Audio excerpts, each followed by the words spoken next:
હાલો.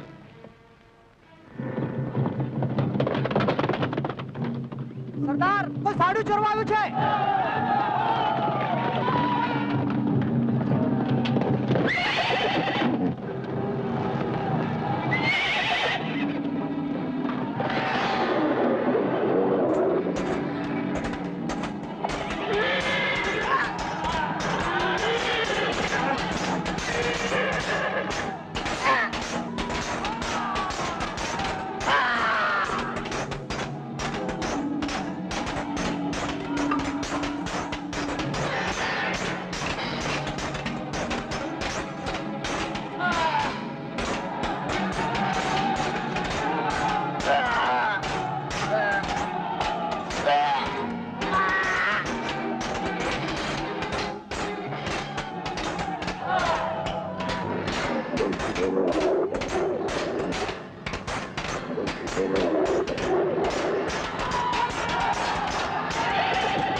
થઈ ગયો. હવે મને સાંઢણીઓ ન ખપે. બધું જ તમે રાખો. દોસ્ત, સથવારો તો યાદ રાખીશ ને. જો વિસારું વલ્હા એક જ ઘટમાં તો મરણ સજાયું ન મળે ખાપણ મેં ખતા. તમને ઘડીએ ભૂલું તો મારા મરદાને ખાપણ ન મળે. પણ ઓઢા જામ, પરણવા પાટે બેસો તે દી એકલમલને યાદ કરીને કંકોત્રી તો લખશો ને. કંકોત્રી તો મોકલું, પણ ક્યાં? તારું ઠેકાણું તો દેતો જા. મારું ઠેકાણું તો કંદરા ડુંગરમાં. સાથ કર, ઈ ભેગો હાજર થઈશ. પણ મારા સાધને ઓળખીશ, ભૂલી તો નહીં જાને. જો વિસારું વલા રુદિયામાંથી રૂપ તો લગેયો તરજીલું હે થર બાબરડી થઈ પરા. થરબાબેડી થઈ ફરા. થરબાબેડી એ તો સ્ત્રીના મુખમાં જ હોય, પુરુષના નહીં. તો શું એ ખરેખર સ્ત્રી હતો? તઈ શું જાણ હતો? અમે તો પહેલેથી જ ઓળખી ગયા હતા કે જાણ નથી પણ જણી છે, ભાઈ નથી પણ બાઈ છે, ભાઈબંધ નથી પણ બેનપણી છે.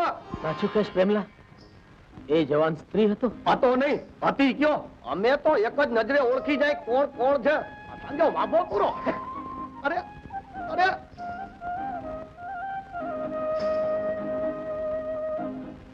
હવે નકરું ન્યા શું જોઈ રહ્યા છો? ચાલુ આંખમાં કણું પડશે તો ખટક છે. હવે મારી નજર બીજે ઠરે એમ નથી. મુછાળા મર્દોને મીણ ભણાવે એવી નારીને મારે ફરી એકવાર જોવી છે.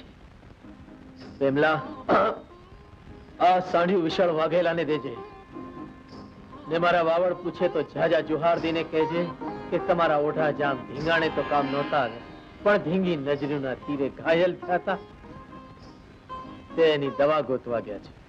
પણ તમને લીધા વગર ઓલા વિતળ વાઘેલા પાસે જાય તો એ બરછીના ગાયે મારો ગાણ કાઢી નાખશે. મારી વાત તો સાંભળો. લ્યો, તો સાંભળ્યા વગર હાલી નીકળ્યા. હવે આમાં અતાંજો બાપો પૂરો.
હાંડીઓ આવી ગઈ, તમારી પ્રતિજ્ઞા પૂરી થઈ.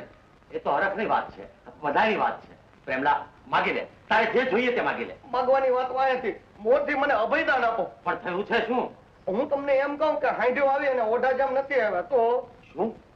ઉઠાજામ ધીંગાણામાં કામ આવ્યા? ધીંગાણામાં કામ આવવા નહીં તો અતાંજો માપો પૂરો. તો વાત શું છે? આ તો નજરુના તીરે નકામા થઈ ગયા છે એની વાત છે. એકલમલ ઓઢાઓથે ઉબાર્યો રેખડિયા રાજા નહીં એકલમલ ઉમરો હોથલ મુજો નામ.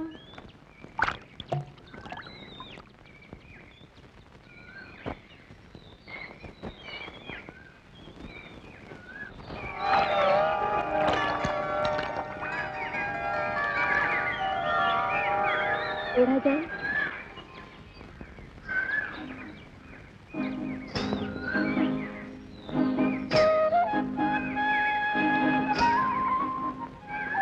મુથી તું વિના નહીં જીવાય હોથલ.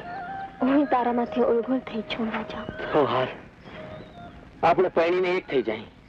પરણી તો જઈએ, પણ પરણવામાં પાણા નાખે એવી મારી બે શરતો કબૂલ હોય તો.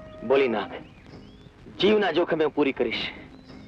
પ્રથમ તો એ કે પરણવા પછી વસ્તી વચાડે નહીં આવું.